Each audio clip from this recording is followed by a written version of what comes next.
काफ़ी लोग कर रहे थे। उसमें धमकियां दी गई, हमें धमकाया गया। पहले तो पुलिस ने नहीं सुना हमारी, जबकि पुलिस एफआईआर में उसमें ये कहती है कि दोनों तरफ से पत्थरबाजी हुई है और दोनों तरफ से फायरिंग हुई है। तो वन साइड के ही लोगों को गोलियां क्यों लगी और वन साइड के लोगों को ही जेल में क्यों डाला गया?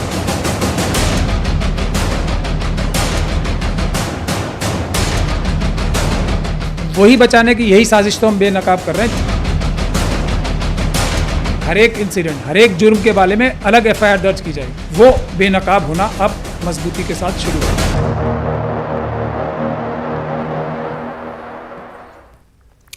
नाज़रीन आदाब, न्यूज़ 18 उर्दू में आपका इस्तकबाल है। मैं हूं मोहम्मद विसाल आजम और आप देख रहे हैं खबर खास। बहुत सारी फिल्मों में आपने ये डायलॉग सुना होगा, इंसाफ का घर देर है अंधेर नहीं है, कानून के हाथ लंबे होते हैं। लेकिन सवाल ये पैदा होता है कि ऐसा क्यों है कि हालिया दिनों बहुत सारे ऐसे मामलों में यह देखा जाता है कि इंसाफ वाकई अगर मिलता है तो काफी ताखीर से मिलता है, बहुत ताखिर से मिलता है। अभी एक का हालिया मामला गुजरात का आया था, किस तरह से वहां पर काफी बड़ी तादाद में लोगों को 20 साल के बाद जो है उनके ऊपर जो इल्जामात थे उनसे वो बरी किए गए थे। एक और मामला सामने आया हालिया दिनों, कश्मीर का एक शख्स था, उसे 15 सालों के बाद बरी किया गया। ऐसे कई मामले हैं, ऐसे सैकड़ों मामले, ज्यादा हैं उससे बल्कि। तो ये तो पता चलता है कि इंसाफ के घर देर है अंधेर नहीं है, लेकिन ये देर इतनी ज्यादा देर कभी कभी हो जाती है कि एक जिंदगी ऐसा लगता है कि उसके लिए बहुत देर हो चुकी है। एक बार फिर ऐसा मामला दिल्ली के काड़काडूमा कोर्ट ने जिस तरह से फैसला सुनाया है और पुलिस पर जिस तरह सवाल उठाए हैं, पुलिस की कारकर्दगी पर, पुलिस की मंशा पर, पुलिस के तर्ज अमल पर और पुलिस के काम करने के तरीके पर, कि क्यों आखिर ऐसा लगता है कि जो मुल्जिमीन हैं उन्हें पुलिस बचाना चाहती है। क्यों ऐसा लगता है कि अगर ए और बी में आपस में झगड़ा हुआ है तो बी जो है वो मुतासरा भी है, बी जो है वही मारने वाला भी है और ए सिरे से खारिज कर दिया जाता है। इस बात पर एक काफी दिनों बाद ऐसा सुनने को मिल रहा है कि अदालत ने पुलिस पर जुर्माना आयद किया हो कि आपको अपने काम में लापरवाही या सही तरीके से अपने काम को न करने को लेकर आपको जुर्माना आयद करना पड़ेगा। दिल्ली की भजनपुरा पुलिस के अफसरान पर काड़काडूमा अदालत ने जुर्माना अदा करने का हुक्म दिया है। मामला जुड़ा है दिल्ली में जो फसादात हुए थे फरवरी 2020 में, उससे। आज इसी पर अगले आधे घंटे इसके कई पहलू को हम जानने की और समझने की करेंगे कोशिश। फायरिंग काफ़ी लोग कर रहे थे। उसमें धमकियां दी गई, हमें धमकाया गया। पहले तो पुलिस ने नहीं सुना हमारी, जबकि पुलिस एफआईआर में उसमें ये कहती है कि दोनों तरफ से पत्थरबाजी हुई है और दोनों तरफ से फायरिंग हुई है। तो वन साइड के ही लोगों को गोलियां क्यों लगी और वन साइड के लोगों को ही जेल में क्यों डाला गया?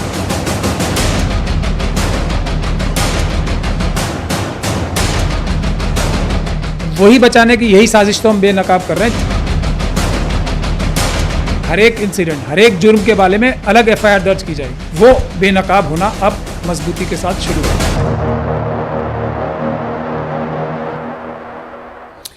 तो हमारे साथ इस खास प्रोग्राम में शामिल होंगे हमारे नुमाइंदे खुर्रम शहजाद दिल्ली से, बीजेपी के तर्जुमान शुभेंदु शेखर अवस्थी, जो अक्सर हमारे साथ इस प्रोग्राम में अपनी बात काफी मजबूती से रखते हैं। हमारे साथ होंगे परवेज मोहम्मद, जो जनरल सेक्रेटरी हैं माइनॉरिटी सेल दिल्ली कांग्रेस के, यानी कांग्रेस के लीडर हैं। और हमारे साथ मौजूद होंगे खुद कुछ ही देर में वकील महमूद पराचा, जो दिल्ली से जुड़े कई मामलों को, दिल्ली फसादात से जुड़े कई मामलों को वो बखूबी उसकी पैरवी कर रहे हैं।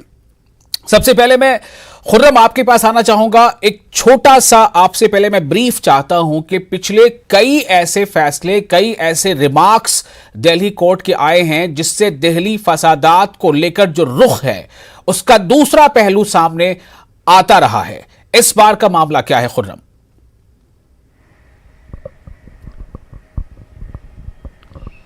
देखिए, ये जो पूरा मामला था 24 फरवरी को ये पूरा घटनाक्रम हुआ, ये वाक़या पेश आया जिसमें सीधे तौर पर नासिर के आंख में गोली लगी और गोली लगने के बाद वो बेहोश हो गए और 1 हफ्ते के बाद वो अस्पताल में रहे। जब उन्हें होश आया उन्होंने अपनी शिकायत दर्ज कराई, शिकायत बल्कि भिजवाई, लेकिन वहाँ पर जो मुहर्रिर थे, जो रीडर थे, उन्होंने शिकायत लेने से मना कर दिया। ये थाना भजनपुरा का मामला है।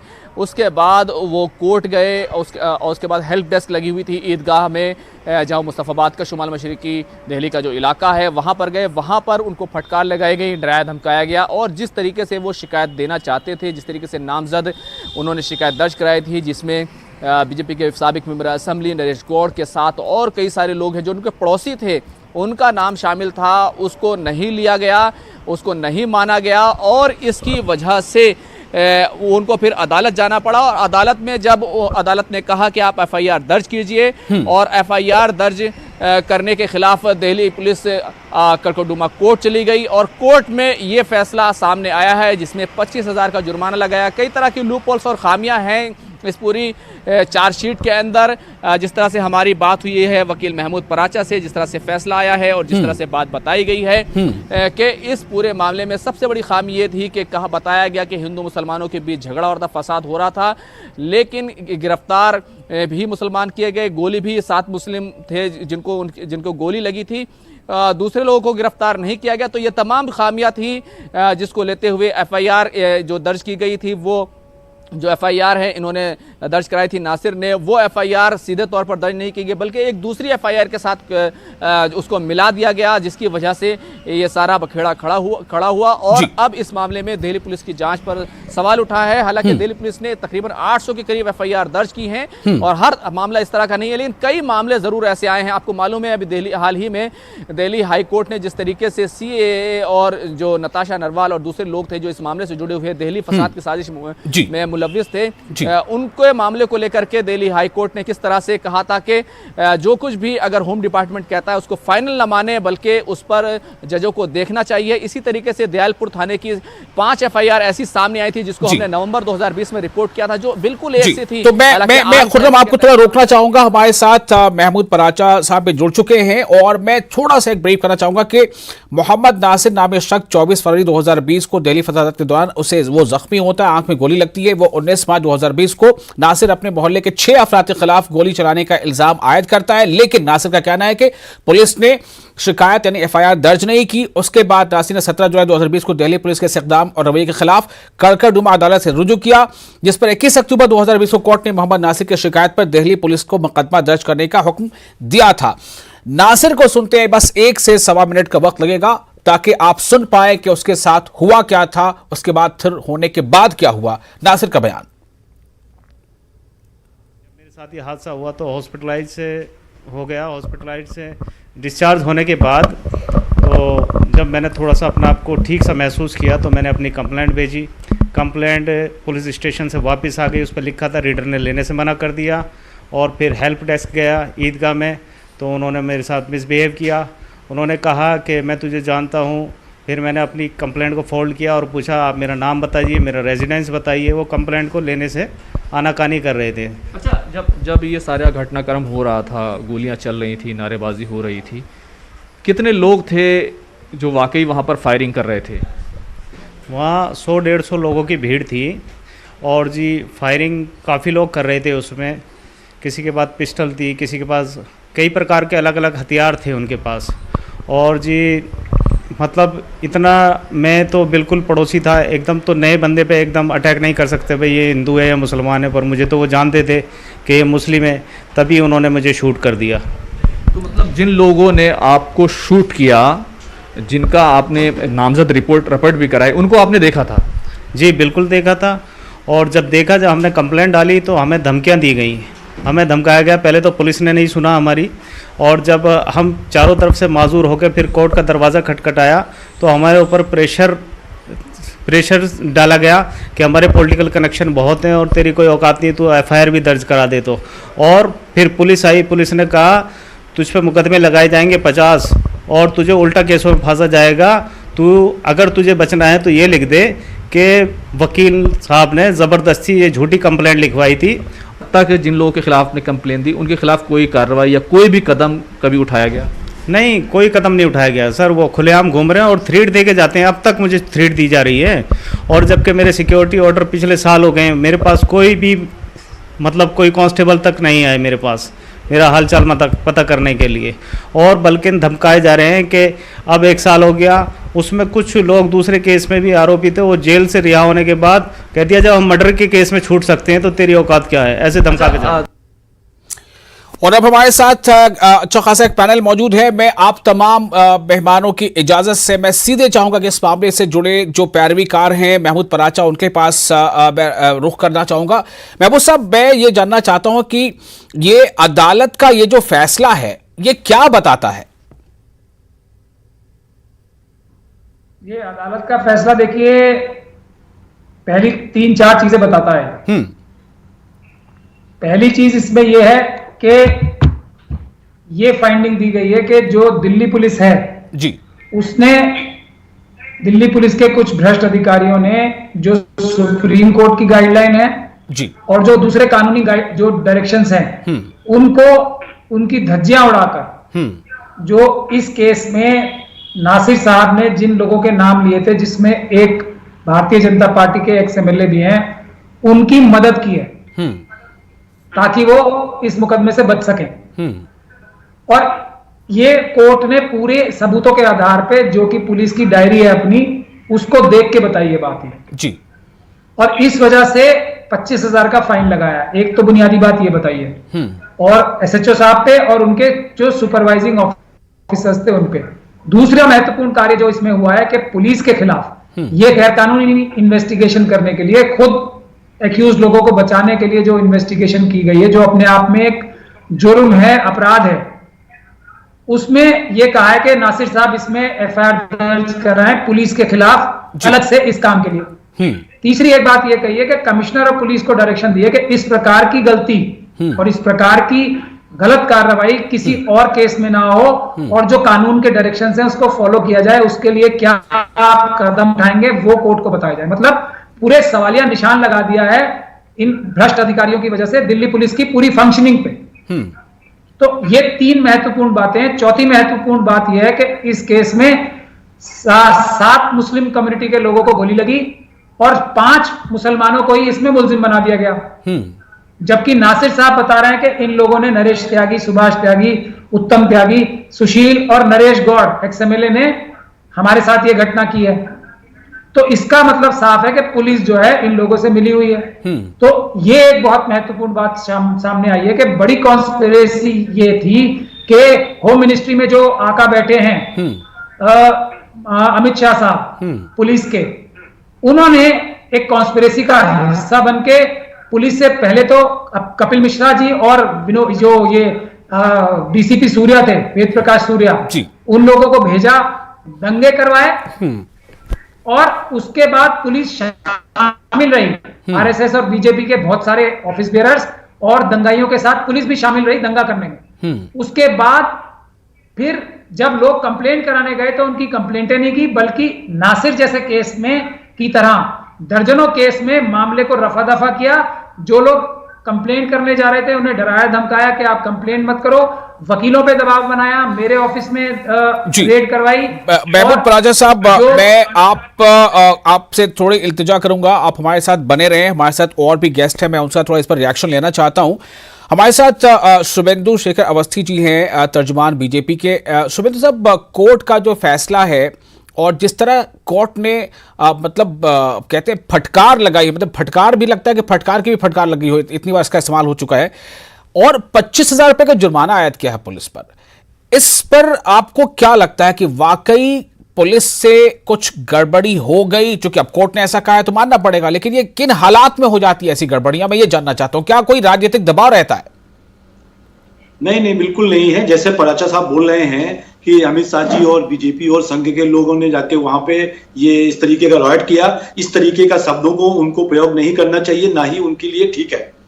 क्योंकि हम एक बड़े सम्मानित चैनल पे बैठे हुए हैं, बड़ी संविधान पूर्व की स्थिति पे हैं हम सब लोग, और हमको संविधान के हर विषय के ऊपर, यदि पुलिस ने कोई गलती करी है, 800 एफआईआर हुई हैं। जब दंगा हो रहा था अभी बताया आपके चैनल के माध्यम से, दोनों तरफ से गोलियां चल रही थी, लोग लड़ रहे थे। इस समय पुलिस उस दंगा को खत्म करती या वहां पे फोटो खींच रही होती सबके कि कौन था और कौन नहीं था। 800 एफआईआर के बीच में हो सकता है कि 1-2 एफआईआर में गलती भी हो जाए, और ये किसी के माध्यम से भी हो सकती है। पुलिस ने यदि गलती करी है तो उस पर एक्शन होगा। और वो जो लोग हैं यहां पे, जैसा ये बता रहे हैं पराचा साहब वकील हैं, इन्होंने जो बताया कि सब लोग, पुलिस मिली हुई है, दंगा हो रहा है, लोग मर रहे हैं। अरे आप सही संख्या देखिए, कितने लोग और किस धर्म के लोग मरे, वहां पे आंदोलन कब चालू हुआ, किस लोगों ने चालू किया, कैसे चालू हुआ, उसके पीछे कौन लोग थे। आप ही लोगों के उसमें बाटला केस में भी जब आतंकवादियों को मारा गया तब भी आपने इसी तरीके की विचारधारा रखी। यहां पर हम एक फिक्स फैसले की बात कर रहे हैं, जो कोर्ट ने फैसला सुना दिया है, कोर्ट ने फटकार लगा दी है, कोर्ट ने 25,000 का जुर्माना आयद कर दिया है। बिल्कुल मैं मान सकता हूं 800 एफआईआर हुई है, किसी के ऊपर कम जानकारी मिली होगी, किसी को अवॉइड भी किया जा सकता है। इतनी बड़ी पुलिस फोर्स नहीं है दिल्ली में कि वहां पे वो दंगा करते रहे। 800 लोगों के ऊपर एफआईआर करना, और जहां तक पुलिस फोर्स की कमी है दिल्ली में, बीजेपी के प्रवक्ता का यह कहना है कि पुलिस की जो तादाद है इतनी बड़ी दिल्ली के हिसाब से वो कम है, तो पुलिस की तादाद अगर कम है तो ज्यादा करना जिम्मेदारी किसकी है। बहरहाल इस पर सवाल लेंगे। अब परवेज मोहम्मद साहब, आपसे एक छोटा सा रिएक्शन चाहूंगा इस पूरे मामले पर, खासतौर से अदालत के इस फैसले पर कांग्रेस का क्या रुख है? देखिए, ये पहला मामला नहीं है, इस तरह के कई मामले आ चुके हैं जहां पर एकदम साफ दिख रहा है कि जो भी पुलिस ने जांच की है वो एक पर्टिकुलर कम्युनिटी को निशाना बनाने की कोशिश की है। इंसाफ होना चाहिए, चाहे वो हिंदू हो चाहे मुसलमान हो या किसी भी धर्म का मानने वाला, उसके साथ इंसाफ होना चाहिए। नासिर के मामले में सबसे बड़ी गड़बड़ उन्होंने ये की, उन्होंने मौके वारदात ही बदल दिया कि आपको गोली यहां नहीं लगी वहां लगी है, और ये लिख करके कह रहे हैं कि गोली मुझे यहां मारी गई है और पुलिस कह रही है वहां। अब जो बीजेपी के हमारे दोस्त हैं वो ये बता रहे हैं कि इस तरह के 1-2 मामले हैं, लेकिन इस तरह के दर्जनों मामले में पुलिस के ऊपर बार बार उंगलियां उठ रही है, और ये उंगलियां तो पहले दिन से जब दंगे हो रहे थे तब से उठ रहे थे, अब अदालत में उठ रही हैं। अदालत में वकील नहीं उठा रहे हैं, अदालत में जज पूछ रहा है, अदालत में हाईकोर्ट पूछ रहा है कि आप ये बताइए आपने ये किस आधार पे किया है, आपने इन कानूनी प्रक्रिया का क्यों किया। जब दिल्ली में फसादात हुए जिसमें 51 लोग मरे, जिसमें ज्यादातर मुसलमान थे, तकरीबन मेरे पास अभी लिस्ट रखी हुई है जिसमें तकरीबन 673 लोगों को दिल्ली सरकार ने मुआवजा दिया है घायल होने के लिए, जिनके मकान जलाए गए हैं, और वही कम्युनिटी दंगाई भी है, उन्हीं के खिलाफ मुकदमे भी है। तो ये आवाज को बंद करने के लिए, जैसा कि नासिर ने भी आपसे कहा था कि उनको धमकाया जा रहा था बार बार, तो ये देखना पड़ेगा कि किस तरीके से ये धमका रहे हैं, किस तरीके से ये इन केसेस को मैनिपुलेट करने की कोशिश कर रहे हैं। जाहिर बात है ये सारी ये जो दंगा था, ये दंगा एक तरीके से सीए आंदोलन को बदनाम करने के लिए था, और उसमें इन्होंने एक हद तक ये कामयाबी पाई कि एक पर्टिकुलर कम्युनिटी के बीच में जो हिंदू मुसलमान इस देश में सदियों से एक साथ रह रहे थे, उनके बीच में खाई कर दी। सबसे बड़ी मुश्किल यह है कि दिल्ली पुलिस के ऊपर एक ऐसा सवालिया निशान है कि कल कोर्ट ने इसके ऊपर डिसीजन लिया है। अब तक अगर कोई और सरकार होती जो इस मामले में मुलविस नहीं होती, तो अब तक डिपार्टमेंटल इंक्वायरी सेटअप करके वो थानेदार और वो जो उनके सुपरवाइजिंग ऑफिसर है उनको लाइन हाजिर करके उनके खिलाफ। तो आपके ये कहने का मतलब क्या है कि अब तक ये हो जाता और नहीं हुआ, तो क्या मतलब इसका निकलता है? देखिए, इसका मतलब ये है कि आप कहीं ना कहीं उन लोगों के साथ हैं जो नासिर साहब कह रहे हैं कि वो बीजेपी के एमएलए थे, बीजेपी के लोग थे, तो उनको जाहिर जरूरत बचाने के लिए कुछ तो कोशिश हो रही है, और यही कोशिश है। शुभेंदु अवस्थी साहब, मैं आपके पास भी सवाल लेकर आऊंगा कि अदालत के रिमार्क्स में, फैसले के साथ जो नोट्स है उसमें भी इस बात का मेंशन है कि ऐसा लगता है कि आप आरोपी को, मुलजिमीन को बचाने की कोशिश कर रहे हैं। देखिए, इसमें मैं बिल्कुल क्लियर कर कह सकता हूं, भारतीय जनता पार्टी का एक ही विचार है, सबका साथ और सबका विकास। कोई भी व्यक्ति को धर्म के आधार पे अलग अलग आइडेंटिफाई नहीं करना चाहिए, ना हम करते हैं। पुलिस से गलती हुई है, ये अदालत के फैसले से फिलहाल तो बात सामने आ रही है। इस गलती को रेक्टिफाई कैसे किया जा सकता है? क्या होना चाहिए कि पुलिस ऐसी गलती ना करे? देखिए, उन्होंने पुलिस कमिश्नर को, दिल्ली पुलिस कमिश्नर को बोला है, 4:30 बजे की आज मीटिंग थी, उसके ऊपर, इस विषय के ऊपर चर्चा है, और जो लोग दोषी पाए जाएंगे, चाहे वो कोई भी पुलिस वाला क्यों ना हो, उसको बख्शा नहीं जाएगा यदि उसने कोई विशेष इरादन गलती करी है, और यदि नहीं गलती करी है तो उसके ऊपर कोई एक्शन भी नहीं होगा। ये दोनों बात मैं कह रहा हूं। मतलब कोर्ट के फैसले के बाद भी आप ये कहेंगे कि यदि गलती नहीं करी है? सर देखिए, मैं बात क्या कह रहा हूं, यदि गलती करी है, कोर्ट का फैसला है, हो सकता है पुलिस सुप्रीम कोर्ट में चली जाए, हो सकता है इस पे अपील करे, वो अपना पॉइंट को जस्टिफाई करे, दोबारा जस्टिफाई। मतलब सुप्रीम कोर्ट के फैसले पर ही हम इत्तेफाक करेंगे, अभी जबकि फैसला आगे हुआ नहीं है, फिलहाल तो हमें कोर्ट के फैसले को मानना चाहिए या नहीं मानना चाहिए?